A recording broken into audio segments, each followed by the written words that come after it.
Hello guys, good morning. Welcome to my channel. My name is Madhusmita.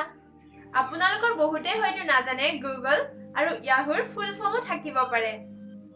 আপোনালোকে জানি আচৰিত হ'ব যে আমি দৈনন্দিন জীৱনত ব্যৱহাৰ কৰা Google আৰু Yahoo ফুল ফৰ্ম আছে। এনেহলে আহকচোন এতিয়া জানি লওঁ Googleৰ ফুল ফৰ্ম কি?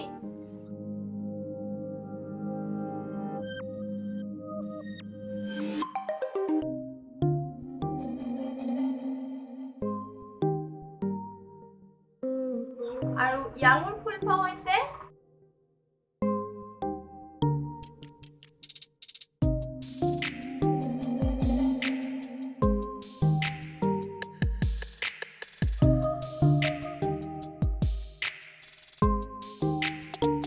ৰাতিপুৱাই Google আৰু Yahoo ফুল ফৰ্ম জানি আপোনালোকৰ বাৰু কেনেকুৱা লাগিল? আপোনালোকৰ বাৰু মনত ৰৈছেনে আৰু কেতিয়াবা ভাবিছিল নেকি Google আৰু Yahoo ফুল ফৰ্ম থাকিব পাৰে বুলি? কমেন্ট কৰি জনাবচোন। আজিৰ ভিডিঅ'টো এইখিনিয়ে। যদি ভিডিঅ'টো চাই ভাল পালে তেনেহলে লাইক কৰিব। মোৰ চেনেলত যদি আপোনালোক নতুন তেনেহলে চেনেলটো সাবস্ক্ৰাইব কৰি বেল বাটনটো প্ৰেছ কৰি থব যাতে মোৰ আহি থকা নতুন ভিডিঅ'সমূহ আপোনালোকে পোনপ্ৰথমে পাব পাৰে। তেন্তে নেক্সট ভিডিঅ'ত লগ পোৱাৰ প্ৰতিশ্ৰুতিৰে আজিলৈ